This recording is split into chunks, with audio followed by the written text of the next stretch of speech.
Hello and welcome to episode 6 of Paddle Life TV for 2024. I'm your host Kai Millen, and in this special episode, we're recapping the 2024 North Queensland paddling season. We'll bring you all the highlights alongside Airlie NQ Zone President Daryl Thorogood.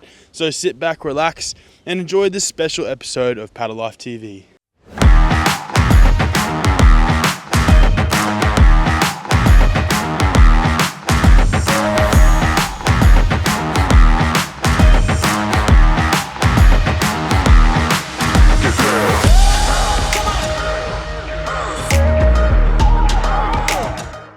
So welcome our viewers to a special episode of Paddle Life TV, marking the end of an epic 2024 season of canoe racing here in North Queensland. Joining us today, we have special guest Daryl Thorogood, an outrigging legend, and the Airlie NQ Zone President. So Daryl, how are you today, mate? Yeah, good mate, good. Great to be here. Can't ask for a better backdrop than this. It's what paddling's all about, being by the beach and enjoying the life that it offers. So yeah, good to be here. So Daryl, tell us a bit about the 2024 North Queensland Zone season. Tell us a bit about it. Yeah, look, it's been a good year. Like all years, it's got its challenges. Every year we seem to be faced with new challenges and new risks to the sport. But one thing we do have really good in North Queensland is really good culture. We've got a huge paddling support within our member base. Everyone looks after each other, and despite the risks and the threats to our sport with the added costs and all of that, the members still turn up to our events and make it all worthwhile. So while they keep doing that, we'll keep putting the sport there and making sure that we can tick those boxes. It's about putting good quality events on and making sure that people who do turn up have got something to meet what they're expecting and get that good family value out of it. And I think we've done that pretty well in 2024. Our numbers increased this year in our participation, which was a surprise to us. With the increased costs and whatnot, we actually expected to be a little bit down, but our end result wrap up, we ended up with I think a 2% increase in paddler participation for the year, which is an outstanding effort, and that's only done by the members putting the effort in and turning up. As a zone, we try and do our best to make sure that we've got events in the right places. The host clubs put all the work into making them work, but without the members turning up, we can't achieve anything. So if anything, if we're going to celebrate any success, it's got to be put back onto the members, and we look forward to making 2025 even bigger. So yeah, good things.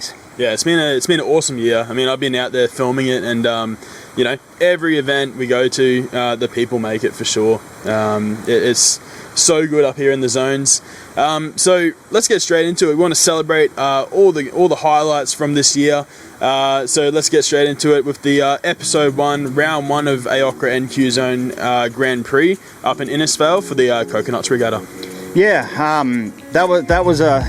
that was something new this year. Coconuts normally hold their regatta in the later half of the year, but due to a few things changing, there was an opportunity for them to run something earlier in the year.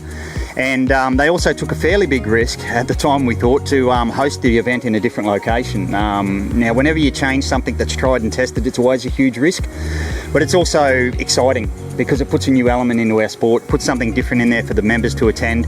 And the members took it up. They really supported it. The venue was fantastic. It was held at Airlie Bay, and if you've ever been to Airlie Bay, you can't ask for a more picturesque place. I mean, where the ocean meets the rainforest, it's right there. Accommodation was nice and local for most people at the local caravan park, and they ran a different regatta format to what they normally do, which again was a risk, but they did it well. And it's exciting to have that new stuff. And the members to support it, because whenever you do something different, there's always a huge risk that it may not go down well. So we strongly encourage clubs to try and do something different. And if they want to use anyone as an example, Coconuts really nailed it. They are a really small club, and to put that together and to kick our season off, it really set the bar really high for anyone else all year to match that event. So it was really, really good. That's it, and the location, spectacular. I mean, the weather on the second day got pretty chaotic through that night. Yeah. I remember looking out of my tent every now and then and saying, oh, that ocean's coming up quickly. Tell us a bit about that. We obviously had to cancel. Yeah, look, that was unfortunate. Look, we can never predict the weather, and it's one of those uncontrolled risks that we always face. And, you know, as clubs and zones, we have to make sure that we do things safe to protect our members, not put people at risk. There's certain rules we've got to comply with maritime safety. And it's not just about the people on the water. You know, we know our canoes can handle just about anything, and we know our experienced paddlers love the big stuff. But we've also got to look at the support crews that have got to keep our people safe on the water. And if it's not safe for them, we've kind of got to make the bigger call and look after people. Those who were there on the Sunday, I think they all agree it probably wasn't a good day for racing. But it wasn't a lost day. Everyone celebrated. You know, everyone had a good night the night before. And on the Sunday, there was a bit of a training day put on just in close. Ran over a couple of tips, ran through some stuff involving the sport. So people still got something out of it. And because of that family culture I spoke about earlier that we have in the north, even if we're not on the water, people generally make the most of the situation, have a really good time. So, right, yeah, it was unfortunate, but it always leaves that door open for people still wanting to go and tick that box. Next time that event's on, we want to go and do that one we couldn't do. Yeah. So, if anything, I think it'll be good for the future. Moving on to episode 2 and the Va'a Moana Ho. Round 2 of the Aokra NQ Zone Grand Prix at Airlie Beach. Daryl, tell us a bit about that epic event. Yeah, look, Airlie's always one of our big events for the zone. Look, who doesn't like going to Airlie Beach? I mean, just about anyone who lives in any state in Australia would know that location, would love going there. It's always been one of our biggest events, and in 2023 we didn't have that event. That time slot for that event was moved to another location for various reasons. So everyone missed that year with Airlie, and it was good to see everyone return there, because whenever you don't hold an event in a location, there's always a risk that people have moved on and it won't take off. But the numbers were there, it was hugely supported. Due to that being a long weekend, that structure works really good. So the Saturday, the racing kicks off a little bit later for the seniors, and it's a big long race, which everyone's got a bit of time to travel in the morning, gets everyone set up, gives them time to set up. They race to the location where the next day's racing is going to take off, where the shorter events are going to be. It also allowed on that Saturday for a junior development camp to be run on that same day in that location. So it's good to see such a big contingent of juniors starting to creep back into our sport. It's something that we've struggled with to maintain due to lifestyle and costs again, but it was really good to see Airlie facilitate that, and it's a good building block to start the year off there. So looking ahead in 2025, I think that will probably still go ahead. But Airlie Beach itself, beautiful location. We start down at Chute Harbour. We have a downhill sort of a paddle, a little bit cross, but it's challenging. It's what it's all about. But what better place to race than the Whitsundays? Beautiful, picturesque, you've got the islands, but the other big challenge that the Whitsundays brings is the massive tidal currents, which we don't get in a lot of places. So we have tides nearly everywhere we go. Airlie Beach only has 2 to 3 metres, but the tidal flow itself can be up to 8 kilometres an hour. So it brings in a new tactical level for the racing, and those who don't know how to read it usually pay for it pretty heavily. Those who do know how to read it have a really, really good day. So it's one of those unique races where the shortest, most obvious line isn't the fastest. So those who take that line generally take longer to finish the event than those who take the longer run. But that's what makes our racing so interesting. The water always changes, conditions always change, and no event we ever go to is exactly the same. So Airlie's always well celebrated. They always put on a good function of a night time. Presentations are usually there on the Sunday night. So Sunday's all the shorter racing, and you know it's held in that really unique spectacle side of things. So you've got all the boats anchored up in the bay there, and our racing is out in triangular patterns around all those boats, and the spectators on the beach get to see the racing each lap. So it's not just we see them go out and a couple of hours later they all come back. We get to see the combat on the water as it's happening right in front of you. So it brings in that other aspect of the sport which some of our events don't have. So each event in our zone has uniqueness to it, and Airlie's one of those that ticks that big downhill section, and it also ticks that spectator contingent, and it keeps everybody close together where you can see what's really happening. So yeah, it's a great event. We're always happy to go there. True iconic event. I think yeah, some of the most exciting racing that I've seen is on that Sunday race with the triangular race course. You know, there's you know, competition between within clubs and stuff like that. There's flipping happening. There's all sorts going on. It's a real fun event, fun as and awesome with the juniors as well. That you have the flat water aspect that you can move into the marina there and do some junior training where it's nice and protected and safe. It's such an awesome location for an event like that. Yeah, and it's interesting that you say the bit about the juniors. I mean, we try our best to incorporate them into all of our regattas and racing, but again, due to their age and their their physical abilities. There's a lot of places where as soon as the weather's a little bit windy, we just can't include them. Airlie Beach is one of those unique places where no matter what the weather's doing, we can get them on the water and we can get them to race in amongst the seniors, which is really good because the seniors can support the kids can look up to the people that they idolise and mentor, and it's just a good outcome. And there's a few locations in our zone where we can do that. Airlie's one of them. The Dam's another great spot where we can do that and incorporate the kids, so we definitely try to jump on that whenever we can. Next we bring you the best moments from a weekend of racing up in Townsville. The Coral Sea Sprint Regatta and the Magnetic Island Magic, a iconic changeover event. So Daryl, Sprint Regattas, such an iconic event up in Townsville with the Magnetic Island as the backdrop. Tell us a bit about the racing on Saturday by Coral Sea. Yeah, look, sprint regattas are very important to our sport. They're a unique skill in our sport. They're something that some of our regattas just can't cater for. Townsville's one of those locations where we can successfully run it in open water, and it's been a success every year that we've done it. So it's good to see that people still support that, even though it's a little precursor for the next day. Two totally different realms of racing. Right. Sprint racing's so good, it's so competitive, you know. No matter who wins or loses, the pack's still right there. There's always a race going on. There's a little bit of rubbins racing. There's some banter going on between the canoes. It keeps everyone close together. The spectator side of it's all there. But again, it's weather dependent. But, you know, you can't speak highly enough about sprints, and wherever we can hold them, we certainly will. The racing there on the Saturday this year was probably the most competitive that I've seen as far as the amount of divisions so close together.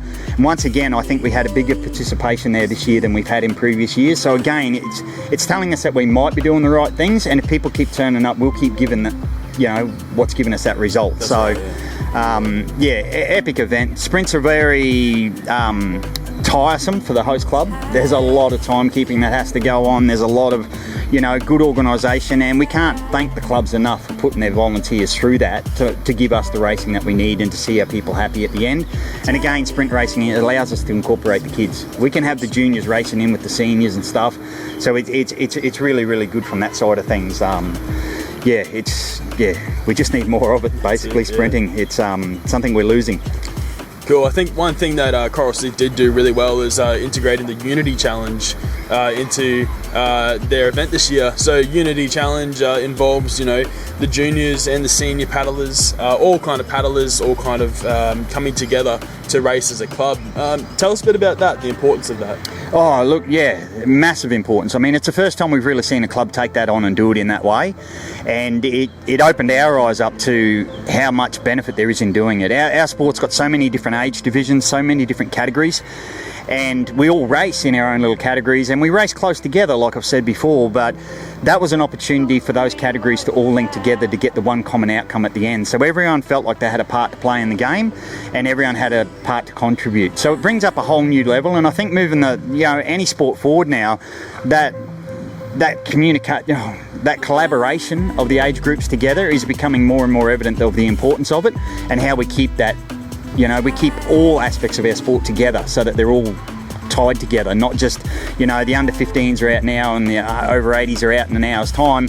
We're finding ways to bring all that together so they're interacting and getting that involvement. So, it's massive, and I think a lot of clubs will look at ways to incorporate challenges like that. And it also puts a different mix into it. It's not just about the green flag goes up, let's start, and who finishes as first. It throws in a whole heap of other avenues, like how do we do the changeovers? How do we get different people into the boat? Who do we sit where? It puts a whole new dynamic into it, which makes it interesting. So. Yeah, definitely. Moving on with the Sunday race, the Magnetic Island Magic 42k changeover race. Tell us about that, another iconic event. How was it? Yeah, look, Maggie Island Magic is one of our long-standing events in the north, and it's the first of our real long-distance races for the season.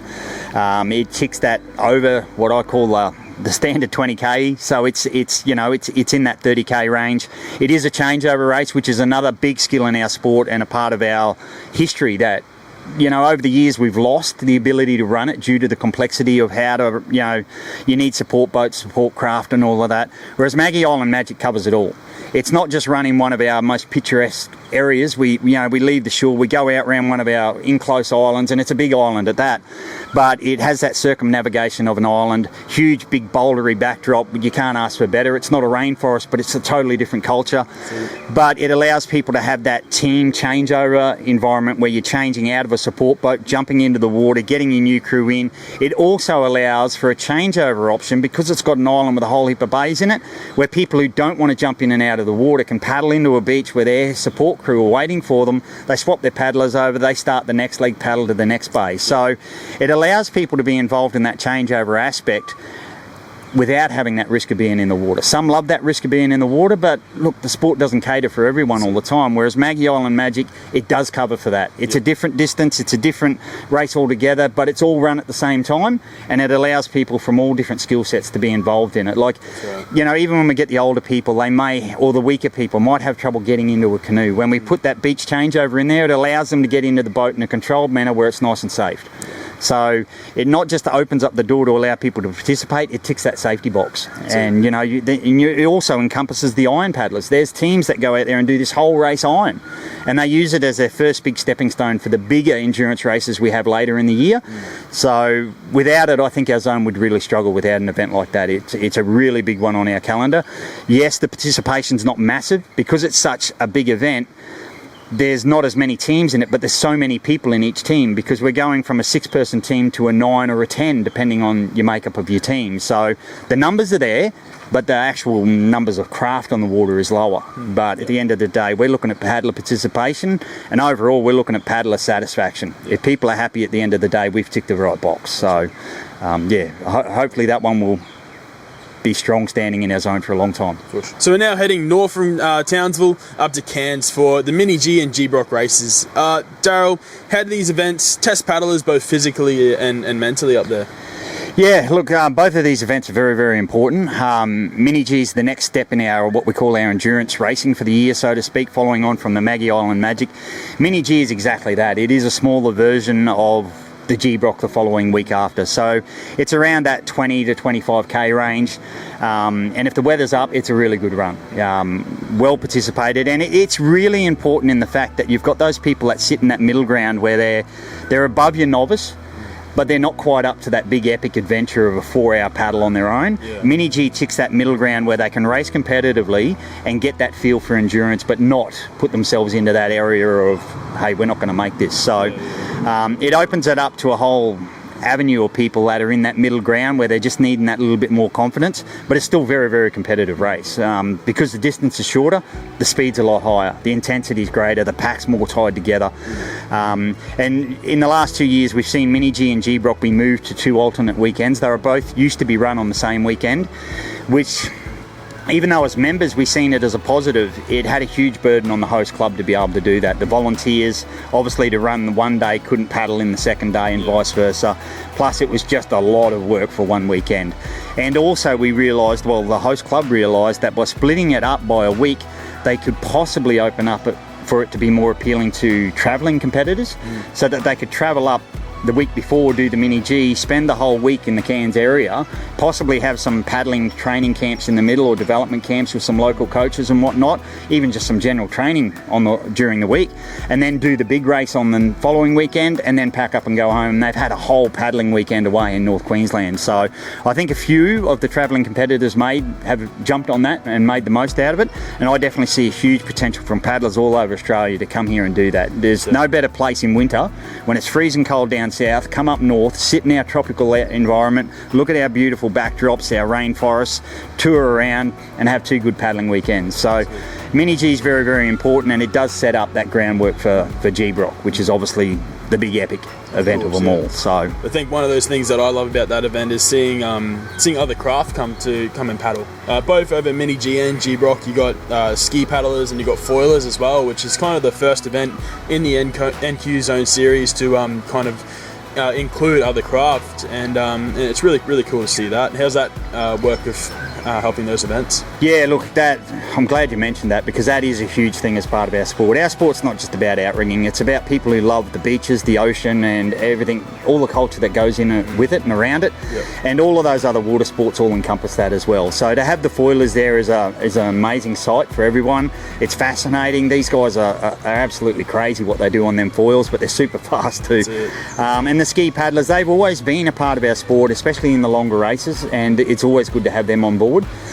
So these bigger events allow for their involvement, whereas our normal zone regattas, it's just not suited for what they can do, tucking around short courses and buoys and stuff. Yeah. The longer races allow that, and over the years we're seeing bigger participation from those other supporting categories. So it's about getting that whole paddling family of people who love the ocean together and enjoying stuff that really challenges you and tests people's ability. Our sport's not just about being involved or being a part of it, it's about testing what you can do, what you can achieve together, and who else is counting on you. That's it. You find a lot of people paddle over and above their own ability because they think someone else is relying on them, and once they've done that, their whole personal ability is boosted. That's right, and they never look back from that day on. So yeah, it's massive to have them on board. Yeah. I think continuing with the endurance races, we'll look at Marlin Coast, the next one in our series here. Again, similar course there, different format. Tell us a bit about Marlin Coast. Yeah, Marlin Coast is, once again, it's an iconic event in our zone, and it's one that's probably been part of the biggest push for the endurance side of our sport in the north. And look, it existed before G-Brock got off the ground. So Marlin Coast is the same distance of race as what G-Brock is. It actually starts at the same starting point now, although it didn't originally, and it finishes in the same starting point. Yeah. But it's broken into 4 individual legs. So it's still a 46k race, but it's broken into, I think the first leg's 12.5 Ks or around that, the next leg's 10 Ks, and then there's 11 Ks, and then, or 9 Ks, sorry, and then there's 12.5 to finish. So again, it brings in a different dynamic where the racing is super intense because you've got 4 different starts. The field's always together on every start, and whenever there's boats all together, everyone's going harder. Everyone's pushing harder because they're trying to outdo that craft that's beside them. But it also opens up that other avenue, as I said earlier, with like the Maggie Island Magic. It allows it to be open to iron paddlers who do each individual leg on their own. They just get a bit of a break at the end of each beach. The others can do a changeover where one team will do that first leg, they paddle into the beach, a whole different team will jump in that canoe and paddle the next leg. And then they will get out and they'll miss the third leg, and the first crew that done the first leg will jump in. Or you might have a different crew for every leg. So it allows so many different variables into that one event. What we get is a whole group of people that love to paddle, love to be competitive on the water all at the same time, all for the simple reason of being competitive and having a good day. So yeah, massive event, and it's got the increased safety, I guess, in the fact that at any stage during that race you're back on shore, you can pull out. Unfortunately, due to that timing of that event, it is really hot, so we have to be very careful about how we plan our racing during that event. G-Brock's held in the earlier part of the year, a month or two earlier. It's a lot cooler. When we're doing Marlin, we're usually in the really, really hot part of the year, so if the wind's not up, we do have to consider, the safety side of how hot everyone's getting in that event. So, but yeah, very, very important to have that event. Paddling in that event, as you did, how did that kind of go? What were the conditions on the day? Marlin this year was really, really good. I did G-Brock the month and a half before, and again, the conditions were pretty good for that one.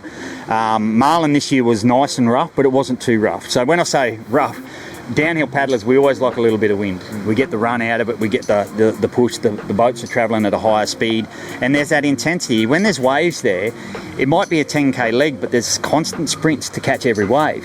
And people are constantly pushing. At the end of each leg, you can see the exhaustion in people's faces when they've really put the most into it. When it's a calm day, everyone sort of loses that push and that drive, and the excitement drops off a little bit, and it just becomes a tough, hard slog.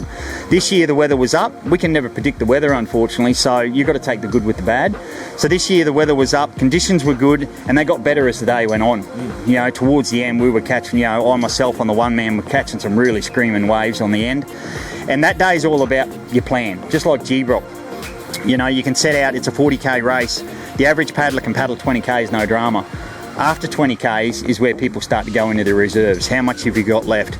That's where the mental side comes in. So our sport can be physical, but it's also got that mental attribute. So if you haven't got the mental ability to dig deeper, manage what your output, pace yourself through the day, you're not going to make it. So those bigger races aren't about winning the 20k mark. They're about how much you got at the end. And I've always said to people when I'm coaching them as a coach, G-Brock's more about completing the first 30k's and then you race for the 15 that's left. So that first 30k's is just a journey you all have to take, and how you manage your resources and who's around you in that 30 is really what equates to what happens in the 15. And Marlin's much the same, except you do it every leg. You know, you could go out really hard and try and smash everyone in that first leg, but then how much have you got left at the end of the day? And because that intensity's up on every start, you're more exhausted at the end of Marlin than what you are at G-Brock. G-Brock, you can settle into a pattern, you can settle into a rhythm, and you just got to get to the end. Whereas Marlin, it's a new start every hour and a half basically, and man, at the end of it, you don't have a lot left. But that's what we do it for. We love that challenge. If you asked every paddler at the end of it, the first 5 minutes, they'd probably say, "That's not doing that again." Ask them 2 hours later, they can't wait to come back and be a part of it again. So it's addictive. Okay, finally we're heading to South Mission Beach for the Vakatua Moto and the Vakatua Poto races. Daryl, again, another iconic race down on the Mission Beach coastline there. Tell us a bit about that event. Yeah, look, once again, that event's a long-standing favourite in our zone, and one that's integral to our success as a zone, actually. The participation in that is always high. Once again, another picturesque part of our coastline. You've got the rainforest, and the cassowaries often come down and say hello to you. So, you know, beautiful place. The Vakatua Moto and the Vakaputu, I always get the pronunciations wrong. They're both run on the same day. One is a shorter race, around the 14 kilometres. The other one's designed to be a circumnavigation, ideally in perfect conditions around Dunk Island and back, which is around that 22 kilometre mark. So again, it tests both avenues of the paddling skill set that we've got. It allows the people who aren't quite confident of that bigger distance to have a go and be competitive and be included. And that shorter race is usually run at the same time as the big one, but run inside it. So it's happening at the same time, so everyone's out on the water together. And while the bigger race is happening, designed to be the more challenging, obviously, and designed to be that circumnavigation out around the islands. And you know, there's a huge cultural aspect to a lot of our events in the north as well. So the names behind these events incorporate a little bit of that culture and what they stand for. So I'm led to believe, and I may, you know, don't quote me on it, but the Vaka is meant to be the craft that you're on. And a moto is the encompassing of the islands and the water in which we travel to get out there, and how it all comes together to bring whoever travels that journey back home safely. So, you know, there's a huge cultural aspect to our sport that our members really embrace and support. And what it also shows is this is the second year in a row that event has had to make a change to their event on the day due to the weather. Similar to what we spoke about earlier with coconuts, unfortunately they were dealt a rough hand by nature with the weather turning really bad. They didn't have the options to be able to change their event and still be able to hold it. Vakatua Moto, fortunately, is in a location where they can alter their course a little bit, still get the distance in, still be very challenging and competitive, and give the paddlers a good day on the water. And look, from the feedback I got this year, most of the people who've done that alternate course had a screaming time. I want to hear your, I guess, favourite or most memorable moment from the 2024 season. Yeah, let us know that. Yeah, look, it's been a great season. There's so many memorable things that probably should be mentioned in a segment like this, but I think the big standout for me this year to witness happening was the gathering of a group of guys within our sport that got together for a valid cause. We lost a very dear friend of many of us within the sport a couple of years ago, who went out paddling and unfortunately never came home. So there was a group of boys gathered together. They called themselves Den's Boys, and they were all guys that had paddled with Den previously in races. Den managed to get around a lot with his time in the sport, and you couldn't have asked for a nicer gentleman. So these guys got together in his memory, and they set their eyes on going to the Cook Islands and racing over there in memory of Den, which is, you know, a bit of where his home background came from. So those guys got together, and look, the spread between those guys was something like 700 kilometres. Now those guys got together several weekends throughout the year. They got together, trained put their effort together, common goal. First time we seen them was at Maggie Island. So those guys raced together under that Dens Boys name at Maggie Island, smashed it, won the race. Broke records, absolutely outstanding effort. They've got shirts made up, and look, even though they're one group of people, the standout for me is that they're one group of guys that were paddling with the intentions and the hearts of nearly every member of North Queensland. Most of us knew Den, most of us knew what Den stood for, and to see a group of our paddlers come together for a common goal like that, and even though they were so invested in it, they carried the hearts and souls of every member of North Queensland with them. They ended up going to the Cook Islands, which was their ultimate destination. Those guys, I believe, won the Around the Island race over there, which is a massive achievement. And I think they were third in the Round Island changeover race, which again is a massive achievement. Absolutely outstanding effort. So those boys put their heart and soul into that. They carried the best wishes of everyone in North Queensland with them. So I think those sorts of achievements highlight how much our people care for each other. And, I can't speak for it enough. The sport's about the people. And to see those guys put that together, and Reese, he was the main driver behind it. The amount of effort he put into organising it, he got shirts made up, the whole works. I mean, can't speak highly enough of those sorts of compassion for our members. 100%. I think, moving forward into 2025, how's the season looking so far? You guys got a solid plan, some solid events coming through? Yeah, look, 2025 is shaping up really good. I mean, the season's never off for us at the management level of the zone, where I know it's the off-season now, but we're constantly, sitting in meetings and trying to manage stuff for the sport. But 2025 is looking good. We've got a really good calendar on the line. It's going to kick off in, I think, the 15th of March, somewhere around there, for the first regatta at the Dam. So the Dam's back on the calendar this year, which we didn't have last year. No better place to kick off 2025 season, or any season. It's calm, sheltered waters. It's inclusive. You park right on the edge of the water. The canoes are right there. You don't get any closer to the racing than the Dam. It is the closest event we have all year.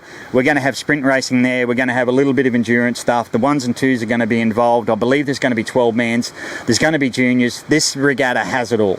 It's right there, up on the tablelands. Once again, picturesque.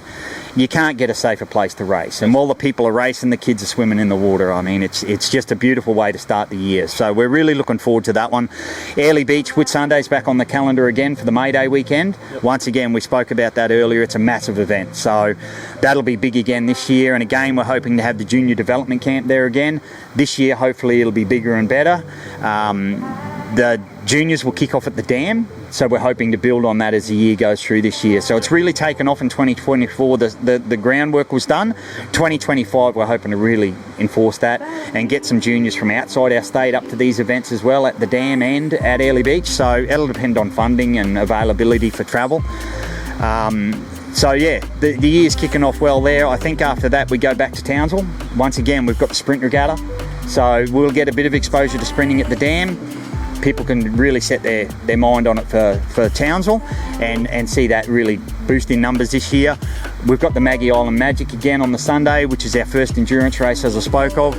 Once again, it's going to be bigger and better this year. So each year we're seeing those levels rise, and I'm hoping the likes of what I said before, the Dens Boys guys and whatnot, turn up again, because they've lifted the bar, they've set the record now, and hopefully other men's crews out there will see that as a challenge, and they'll turn up to try and rival that, and we'll see that competitive edge lift. So that'll be really good. That again opens that precursor for the long endurance events later in the year, such as Mini G. G-Brock again held on 2 separate weekends to try and encompass that inclusive holiday in between. So we're continually seeing a benefit out of these things that we're doing, and we're continually doing the things that people are speaking of. So they'll lead into our big events. Hopefully the weather's good for those two again, and then I think we're moving on to the Vakatua Moto again this year, which this year will be a 2-day event. So every year they have the Vakatua Moto, which is the big race. Every second year they have a full Grand Prix regatta, and then the Vakatua Moto on the next day. So this year that event's going to be bigger because it's the full Grand Prix regatta and the Vakatua Moto. So that'll be a huge one in our calendar. This year we also have the inclusion of what we call Cap Rock event, which is held in Capricorn region. That's going to be held on the long weekend in October this year. So that's an addition to our program, to what we normally have. New event, and it's going to be massive. So if we can get the people to travel to it, and I strongly encourage everyone in North Queensland, get down there, support these guys. They always support your events. Turn up down there. There's going to, I believe, we haven't seen the program yet, but I believe there's going to be normal 6-man marathons. There's going to be changeover race. There's going to be the inclusive 1s and 2s, and there's going to be something there for the juniors as well. So that program's yet to be released, but the format of that regatta is going to be huge, and we just need the people to turn up and support it. Those guys in that southern region support every event we have up north. They're probably the most highly distance travelled people we have in our zone. And I know it's hard for the people to travel so far south, but we've got to make it work. So if people can get down there and support that event, it's going to be big. Every event relies on the people turning up. So that one will tick the boxes of stuff that we haven't yet seen. And we can't make it work if people don't turn up. So very, very important. Again, beautiful backdrop for our sport. Totally different to the rainforest up north, but again, we've got the close-in islands, and the changeover race, I believe, will encompass potentially Great Keppel Island, another iconic spot in our coastline that we used to race a lot. Haven't seen much of it in recent years, but it'd be good to see it back on the calendar. So, yeah, my apologies for missing that one, but it's definitely there, and I know the guys are working really, really hard to make sure that regatta is a huge success. And that'll lead us into the Marlin Coast, which is a long-standing iconic event and will always be there. So some big things on the calendar, and in amongst all of that, we're trying to fit in some development camps to help upskill our paddlers. And the whole purpose about the development camps, the zone's running them for free, but it's for every paddler to turn up if you can, and it's where we get experienced, good coaches and elite paddlers to turn up and share some of the secrets that they use to get the best out of their paddling. And our goal at the end of it is just to simply raise the bar of the paddling in North Queensland, so that when we go to regattas, that competitive racing edge is up higher, and everyone's got those tools to get there. Club coaches do their best to keep paddlers safe and teach them what they can. Our development camps are about putting the skill set in there to try and get more out of each of those sessions. So we haven't locked in the dates yet for those, but we're hoping there'll be one either the very end of January, but it's conflicting with the long day, the Australia Day weekend. If it's not that weekend, it'll be the following weekends, the first weekend possibly in February. We'll hold another one in April. April at the moment's a gap in our calendar, and we'll hold another one then in March.